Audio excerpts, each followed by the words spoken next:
Cet essai oral pour titre Flottement. Quelque part, ce qui flotte, c'est ce qui en fait ne peut pas, soit dans un état, il flotte parce qu'il n'a pas la même densité et donc ça flotte sur l'eau parce il a une densité euh, qui lui permet de rester à la surface, soit quelque chose qui flotte à un moment donné et puis qui finit par sombrer. Flotter, c'est à un moment donné se maintenir dans un indéfinissable de la indéfinissable de euh, quelque part indéfinissable un peu de l'identité, indéfinissable de l'appartenance, c'est être un peu entre deux eaux, entre deux transitions, entre deux bords, entre euh, deux euh, comment dire, euh, entre deux hémisphères, entre deux mondes. C'est le flottement quand la perception n'est pas tout à fait stabilisée. À un moment donné, les choses apparaissent et puis elles deviennent un peu, elles perdent de la substance, ça flotte, ce n'est pas tout à fait en équilibre, ça vacille un peu, c'est le côté vacillement qui fait que le flottement est quelque chose de particulier. Je flotte au-dessus d'une réalité.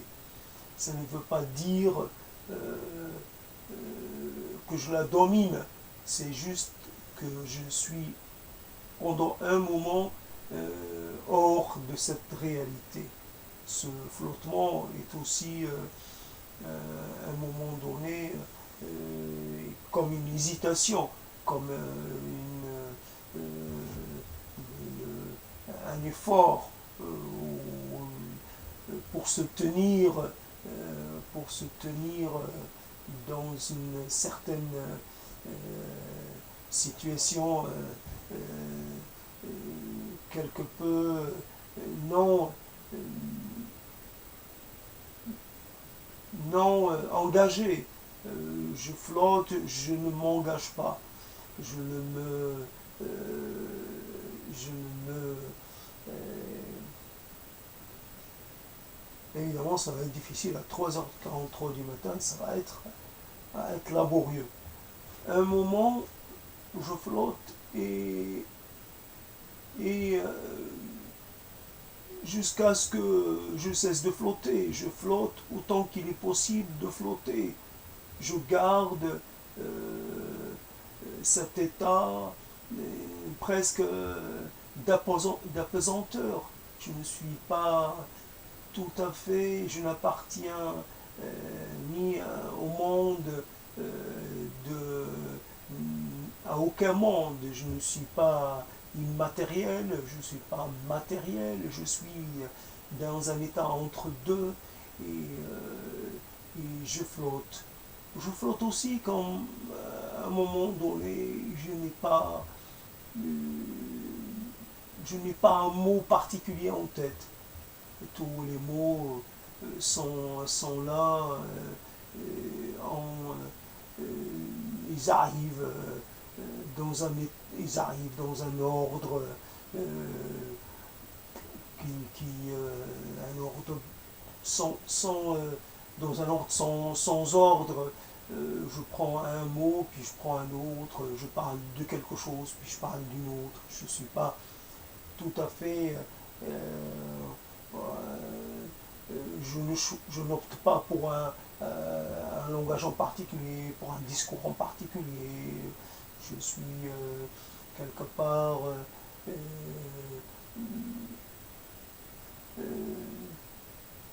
j'allais dire, non pas méta-discours, mais je suis toujours dans le discours, mais je suis, on peut être aussi infra quelque chose, en dessous de quelque chose, plutôt soit en fait, euh, soit en infra, soit en méta aussi, mais c'est quelque part, je suis euh, même sur la consistance du mot flotter. Flotter, là encore, hein, on retrouve un F, comme pour le mot fêlure, il y a ce vent qu'il faut expulser, euh, flottement, il y a flottement. Ça paraît, l'expulsion de cet air, de ce son, est plus, est quelque part plus engageante, plus, a l'impression de faire plus d'efforts que quand on s'imagine flotter. Flotter, c'est un peu privé de volonté claire et nette, définitive, donc dans le sens privé de densité. Il y a un peu comme une retenue, un peu comme un refus d'habiter quelque chose en particulier. Je refuse d'habiter ce statut, je refuse d'habiter cette langue, je refuse d'habiter cette terre, je refuse d'habiter tout ce qui est devant moi, tout ce qui m'est offert. Je suis dans le refus et je veux rester dans cet état intermédiaire longtemps. Je ne définis pas la durée, mais je dis, pour l'instant, je suis incapable de dire à quel moment je vais choisir pour ceci ou cela. Donc je flotte, donc je suis dans l'imprécision, je suis dans une configuration qui n'est pas réellement cernable, qui n'est pas réellement identifiable. Euh, Flotter, c'est un peu aussi se dérober, rester euh, un peu hors un peu en dehors de la perception. Euh,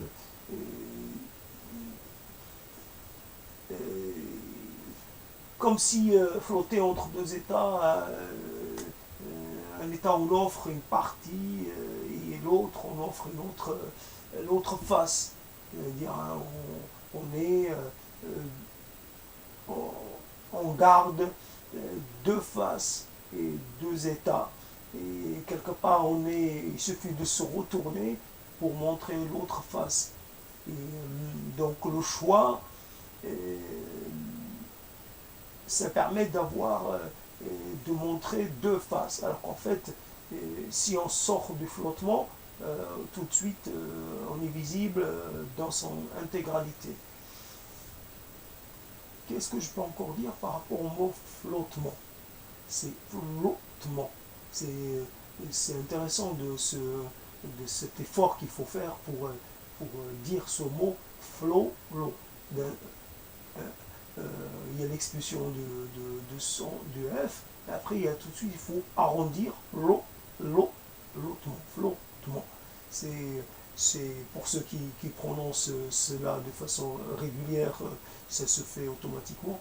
Et dès qu'on s'arrête un peu pour essayer de rester un peu avec le mot, et tout de suite il devient un peu, il acquiert un caractère de singularité. C'est obligé que ce soit, évidemment, c'est utilisé pour un usage particulier, pour un contexte bien défini. Mais c'est là un peu l'intérêt. Ce n'est pas, oui, bien sûr, c'est un intérêt par rapport au sens. Ça permet de varier un peu la, la, d'enrichir la palette des perceptions, des états d'âme, des états d'esprit, peu importe. Et donc, ça permet donc aussi au niveau sonore d'apporter cette variété. Malheureusement, il aurait fallu aussi voir si dans d'autres systèmes sonores, systèmes de sons signifiants, s'il n'était pas possible trouver des équivalences. J'imagine que dans, dans une variante, dans une des langues parlées au Vietnam, il doit y avoir peut-être quelque chose, je n'en suis pas du tout sûr, mais j'ai parlé des langues du Vietnam pour parler aussi de ce continent sonore qui est très, très éloigné.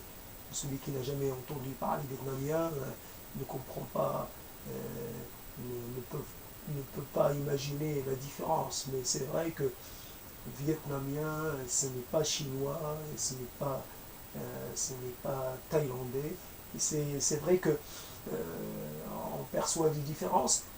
Après, il y a des différences à l'intérieur à l'intérieur du continent linguistique lui-même, du Vietnam lui-même. Et donc,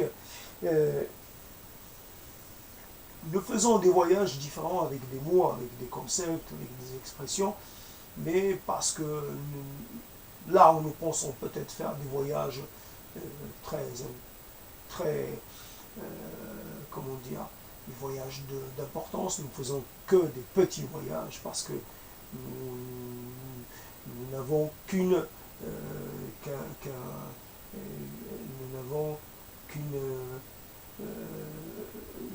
qu'une variante de ce qu'il est possible de moduler. Donc,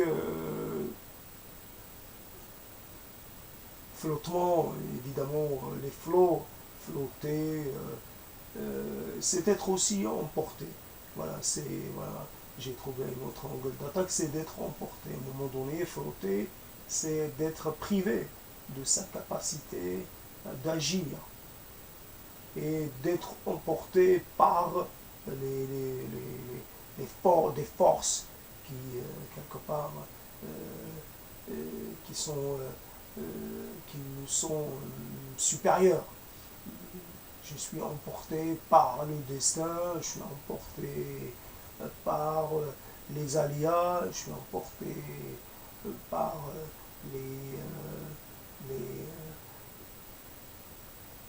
je suis emporté par les turbulences, de l'existence.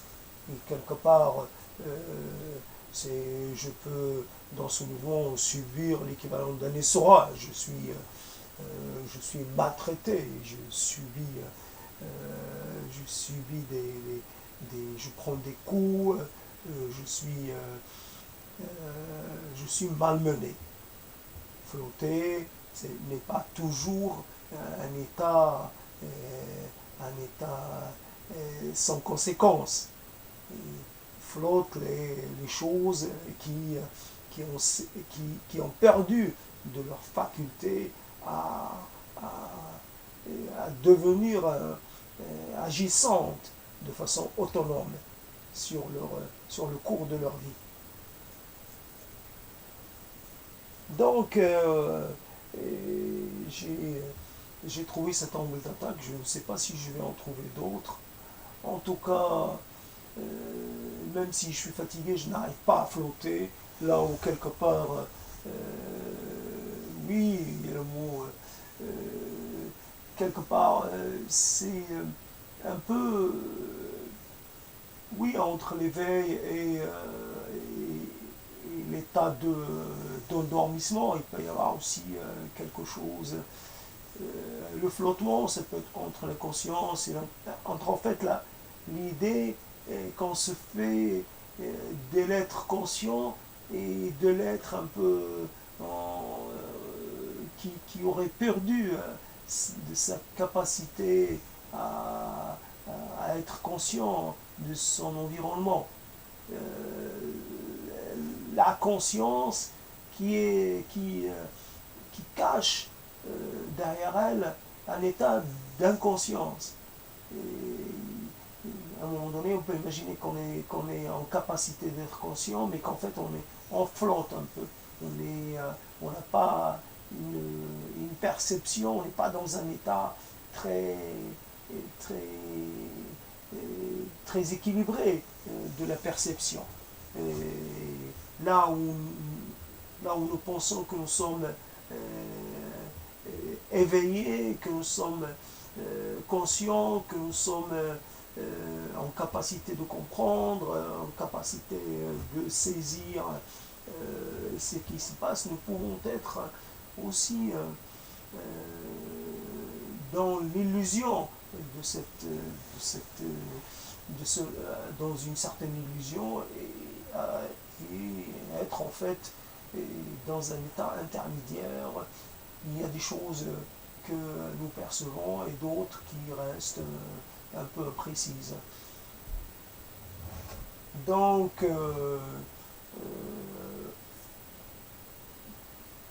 oui, flotter, ce serait un peu dans le sens être dans une certaine maîtrise de sa, de, sa, de, son, de sa parole et en même temps souhaiter la perte ou l'amenuisement de cette maîtrise pour essayer d'arriver à un état presque second, un état